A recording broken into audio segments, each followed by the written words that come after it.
Welcome into VU Sports Wired. I'm Cutler Klein alongside Drew Sundaram and Max Schneider. Thank you so much as always for tuning in. We have a heck of a show today, talking a lot of Vanderbilt basketball and just what happened last night. Vanderbilt taking on Arkansas at home. An inexplicable 71-70 loss. The team blew a 15-point lead in the last 6 minutes of the game and lost a 4-point lead in the last 19 seconds. So I guess our first topic here, guys, is a pretty simple one. What in the heck just happened? An unacceptable collapse. I mean, that can't happen. And you talked about 15-point lead with 6 minutes left, but it's the 4-point lead with 19 seconds left and the ball in your hands. I mean, down the stretch in games, this team's been awful. I mean, they got away with it against Florida, Luke Cornett with a crucial turnover. Then again, just less than a week later, with another crucial turnover with Cornett and one with LaChance, both under 20 seconds. And then to foul a three-point shooter when you're up by 2 with only 1 second left in the ballgame, that's inexcusable. I mean, this is a crushing loss. And when you talk about playing down the stretch, this team has had trouble with that all season. And it's because they have to do 3 things. The first one is not fouling, and they haven't been able to do that, constantly fouling down the stretch. The second one is making their free throws, and that's the only one of these 3 things that they've done well. This is the best free throw shooting team in the SEC. I mean, and the last one is not turning the ball over, ball security. And if they can take care of the ball, this game is over, and they don't lose this game in a crushing loss by 1 point. But their inability to hold on to the basketball late in games has really done them in so far this season. And every time they play in one of these games, when losing these close games, Bryce Drew comes out after the game and says, oh, we put ourselves in a great position to win the game. At a certain point, I mean, putting yourself in a position to win the game isn't going to get the job done anymore. And I know he's a first-year head coach, but the fans don't want to see them in a position to win these games. They need to win these games. And with the talent they have, to be 9-11 in what's likely the worst Power 5 conference in basketball is absolutely inexcusable. And you saw that again against Arkansas, a team that was 15-4, but really not that good. And they blew the lead, a 15-point lead. I just think it's unacceptable at this point, and they're going to need to turn things around very quickly. Yeah, I think what we saw was like the textbook fact that Vandy doesn't know how to play with a lead. And they got the lead, and they were up 15, and they just didn't know how to finish the game. And then Arkansas cut the lead down to 8, and Luke Cornett hit that 3, and they went up by 11. And you thought, here we go, okay. But then we saw the players go into cruise control. And then Matthew Fisher-Davis fouled out with 3:33 left in the game. And then all of a sudden we see sloppy ball handling, the turnover from Riley LaChance when the transition layup. That did not help at all. And then for the second time in 2 games, Luke Cornett turns the ball over inside 10 seconds. And what we see is that this is a magnification of a lot of the problems that Vanderbilt basketball has, especially when you look at that last possession. I mean, Luke Cornett turns the ball over with 10 seconds left in the game. It was just awful by itself. But then Arkansas clanks a 3 off the rim, and Vandy can't get a rebound to save their life. And then they throw up another 3, and he gets fouled taking the 3. So the lack of rebounding and the foul issues are all seen in this last 4 seconds of the game. And we just saw a lot of the problem spots come up for Vandy in this final stretch. It's one thing to have this happen once, maybe twice, but to have it happen kind of repeatedly. They almost, against Florida, which we'll talk about in a second, they almost kind of lost their lead in the end of the game there. But you mentioned the fouling keeps happening and the lack of rebounding. It's one thing to have a maybe team of all freshmen. A few years ago, Vanderbilt was a team comprised of mostly young freshmen and sophomores that hadn't had much playing experience. But this year, you have seniors, you have juniors, you have sophomores that should be better than this. They should. It's hard to blame this game on inexperience in some way because these guys have been around the block. Most of this team played in the NCAA tournament or the first 4 last year. What's the reasoning behind why can't this team seem to finish these games off in the end, even with 15-point leads with 6 minutes left? It's hard to blame on one person, I imagine. I feel like that would be unfair to the rest of the team. Right, and I'll give you 3 words: attention to detail. And they have absolutely paid no attention to detail. And we talk about this when we talk about football, making halftime adjustments, making adjustments from week to week. We're seeing the same problems from week to week. And we're seeing them from one play to the next play. And it's the same guys that are beating this team over and over again. In the last 4 minutes of this game, Dusty Hannas, a guy who didn't start the game, only scored 3 points before then, erupted for 14 points at the end of this game. And you can't just keep letting these same guys beat you over and over again. He's not that quick. He wasn't that good for a majority of the game. And he just gets to the line at will. And he's a 91% free throw shooter. Obviously, he's going to keep picking up these points when he gets to the line. So you can't keep fouling these guys the way that they've been doing down the stretch. And it's the same thing every week. Lack of rebounding, like you just said, down the stretch. Fouling, lack of ball security. So, I mean, they need to tune this up, and they need to do it quickly because their attention to detail hasn't been there, and these small things have done them in over and over again. Yeah, building on that point, my one word is sloppy. Sloppy play down the stretch. I mean, again, the lack of rebounding. They're just not boxing out. Transition defense wasn't what it needed to be. And fouls and turnovers are two things that basketball players get coached since they're playing in, like, AYSO growing up and things like that. So you see a lot of sloppy play. Yeah, I mean, the fouling, it's easy to talk about the fouling and that, the SEC officials call soft fouls.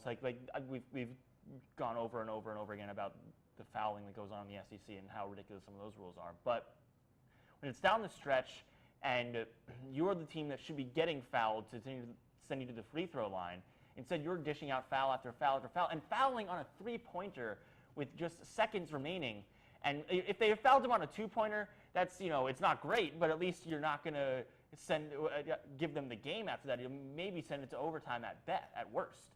But when you foul a guy who's taking a three-pointer in the final seconds of the game, I mean, is that just poor decision-making? Is that just players not having the game plan in their head? I mean, what's behind that? I mean, I don't know if it's a coaching issue, but there seems to be an astonishing lack of situational awareness.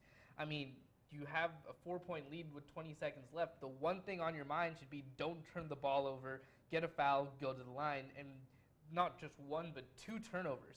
And then on the final 3 of the game, you should rush the line, but not it's that hard to take out the 3-point shooter.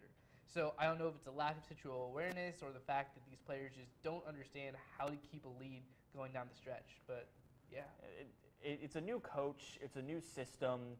It's very easy to say this team should be better than they are, but I mean they've just been so wildly inconsistent. They lose 4 straight games, then they go out and beat a top 25 team, then they come back and then go and lose a horrible game against Arkansas. So I mean, is part of it's just trying to transition to the Bryce Drew system? I mean, we're more than halfway through the season at this point. Shouldn't they be adjusted by now? They should be, and I mean, Bryce Drew, you have to cut him a little bit of slack to a certain extent. And we did that through the first half of the season. But now we're getting towards the second half of the season, and they're not improving. And the whole point of when you have a new coach, you expect this level of improvement. And 9-11 isn't an improvement. This team was a tournament team last year under Kevin Stallings. And the expectation when you bring in Bryce Drew is, obviously, you want to get back there. And this team has the talent to do that, and they're nowhere near the tournament this year. They have a losing record. So, I mean, Bryce Drew, we have cut him slack in the past, but now going forward, I mean, he has to raise the bar. He has to get this team to win more games. And down the stretch, that is a coaching issue. I mean, what's the one thing you tell your players down the stretch when you're up by 2? No fouls, no threes. Not only was there a foul, but it was on a 3. Both of those things happened. So that can't happen down the stretch.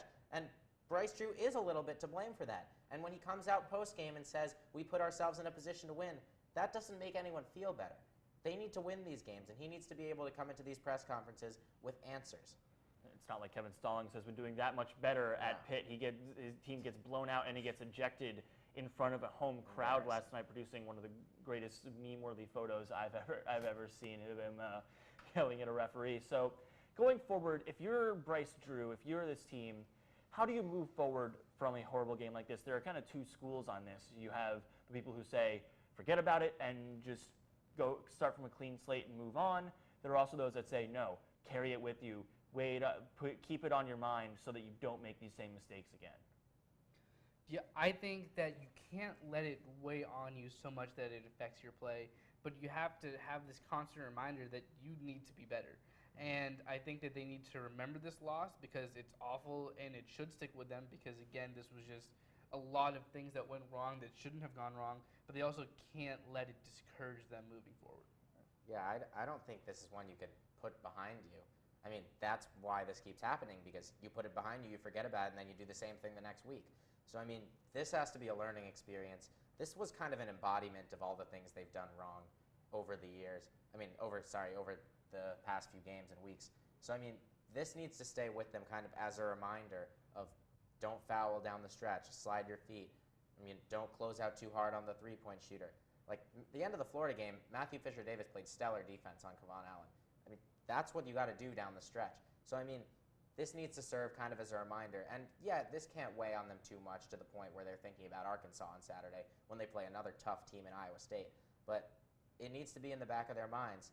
This can't happen anymore. Vanderbilt back at it this weekend on the SEC Big 12 Challenge, taking on Iowa State. Now moving on to our next topic, we're talking about the Florida game this past Saturday when people thought maybe this team could be turning it around. They beat Florida, a top 25 team, on their home court in Gainesville. So how are they able to pull this off? How are they able to recover from a 4-game losing streak before that and win this game?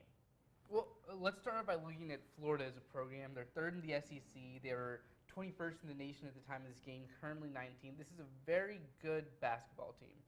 And you look at the score, and you see it's a lower scoring game, and you think, oh, all of a sudden, maybe their defense picked up. But then you take a closer look at the stat line, and you see that Davis gassed the team for 29 by himself. And then at the end of the game, it's very clear that Vandy just outshot Florida. Vandy was out-rebounded. Vandy had more turnovers, but they got to the line, and Matthew Fisher-Davis had a very impressive 19. And Luke Cornett took a shot from way behind the arc that went in. It was a very low percentage look, but it's the shot that gave them the lead close towards the end of the game. And you realize that it was just that type of game for them, where they're not taking the best shots, they're taking some low percentage shots, but again, live and die by the three. And you wanted to take some really good takeaways from this game and see how it could help them going forward, but at the end of the day, they just outshot Florida. Yeah, I'm going to do a complete 180 here from the Arkansas game because had this show taken place before the Arkansas game, this team deserved a lot of praise for the way they played against Florida. Florida is a top 25 team. We talked about how Vanderbilt didn't have any top 80 wins coming into this game, so there was no reason to think they were going to go into Gainesville and pull this one out, and that's exactly what they did. And Matthew Fisher-Davis was back into form. Him, LaChance, and Cornett, the trio of them combined for 9 three-pointers. And that's how they've won games this year, and that's how they won it this game. But I want to highlight a player that we haven't talked about a lot, and he's been with the program for a while. It's Jeff Roberson. And Jeff Roberson, in a game where he finished 1 for 8 from the field for 7 points, had an immense impact on this game. And he really has all season. He leads the team in rebounds by a large margin. You would expect maybe Luke Cornett at 7'1" would be the best rebounder on this team. He's not. He's 6 inches taller than Jeff Roberson, and Jeff Roberson skies up amongst the trees down low. He pulls down offensive rebounds. He gives this team second chances. And a lot of the time you see these buckets, particularly from Riley LaChance and Fisher-Davis, on offensive rebounds, kickouts, and three-point shots. And Roberson was awesome at that against Florida this past weekend. And that's really what won them the game. He was aggressive down low. He didn't let Florida's size beat him. And Kevon Allen, they couldn't contain him for the majority of the game. But down the stretch, Matthew Fisher-Davis, a guy who we've seen get a little complacent on defense in the past, really step it up on Allen, right in his face. You could tell Allen was going to take that step-back jumper, and Fisher-Davis did not bite. He kept his hand in his face, and they were able to pull this one out. So I think that was a tremendous win against Florida. Had the Arkansas game not followed it, there would have been a lot more to cheer about. But they did a great job this weekend. 40% from the three-point line. That seems to be kind of the number from them. When they've shot 40%, they've won games. So when they're hitting their shots and they're rebounding like they did this weekend, they can beat anyone. Yeah, it's, like you said, it's a lot of those things that they live and die by. They hit threes, and they actually played some stellar defense, especially down the stretch. You saw in that last possession, even after a bad turnover, they were able to step it up and defend really well, prevent them from getting that game-winning shot. So, is there anything else besides those things that they did differently from the losing streak that allowed them to win this game, aside from the usual things that they need to do to win? Is there anything else that they especially did well that allowed them to win that game? Yeah, I'd say three-point shooting. We talked about opposing three-point shooting last time. That's what they did a great job at that. Kevon Allen, really the only guy who could get good looks. They were closing out on all the other three-point shooters. And when you look at the box score, Allen had 29, but nobody else had an impact on that game for Florida because they were able to stay out on three-point shooters. They hadn't been able to do that in the past. 7 teams before the Florida game had shot over 40% from 3. That's a huge number. So they really contained the three-point shooting against the Gators, and that's what they've needed to do. For a team that shoots three-pointers to get their points, they can't be allowing that on the other side of the floor, and that's what they did. 66 points. That's a good job for them. Like the 70 mark kind of has been the mark for opposing teams, and so 66 points, that's all they needed to do. Yeah, quick correction. I said Davis gashed the team for 29 earlier. It was Allen. But if you look at the box score, no other player on Florida got above 7 or 8 points. And they only had 5 or 6 scores in the game. So again, the defense did step it up, and only one player was able to take advantage of Vandy. But we almost saw a completely different tone. Because at the end of the game, Luke Cornett did have that really ill-advised baseline pass. And if it wasn't for Matthew Fisher-Davis's really good transition defense to poke the ball away, this could have been a completely different outcome. So yes, they did a lot of things well, but we still saw this same old Commodore team down the stretch of that game. It was a very low-scoring first half, and in the second half, Vanderbilt tried to pull away, couldn't really, and it was able to be a very, very close game down the stretch. So I mean, we saw that in the Arkansas game, we saw that in the Florida game. What are the big issues for this team down the stretch that they really can't do? Is it a lot of just mental errors, or is it more that they need to fundamentally work on some things in practice? I mean, it's both. When you talk about the turnovers, that's mental, and that's things you need to work on. And I think Bryce Drew did a good job at trying to switch up the lineup down the stretch, and I thought that was really interesting. He put Nolan Kressler in down the stretch instead of Peyton Willis. Peyton Willis is a guy who started a lot of games during the season. We've seen a kind of decreased role from him and an increased role from Kressler, who was starting at the beginning of the season, looked to regain his job back, and he finished with 10 points and really the key basket down the stretch, driving baseline and hitting that layup. So, I mean, veterans down the stretch, guys that have done it before, that aren't going to turn the ball over, guys you can trust. Nolan Kressler is one of those guys. So they need to hold on to the ball, and that's what they did against Florida. It's what did them in against Arkansas. So I think that's the big thing. And it's both. It's mental, and it's things that they need to work on. But if they can hold on to the ball security is the key, because if they are holding on to the ball, they're going to the line, and they're the best free throw shooting team in the SEC. Every guy on this roster is a good free throw shooter that's going to be on the floor. So that's all they need to do down the stretch. Nolan Kressler was great for them. Joe Toye played a little down the stretch. He was great for them.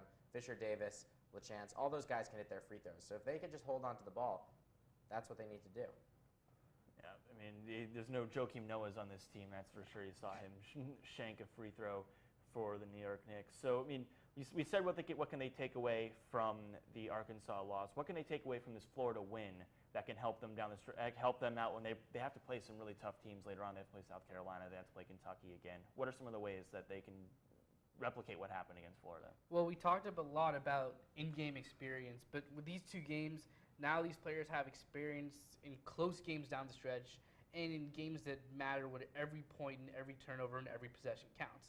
So you're really hoping that they can take that experience with them going forward.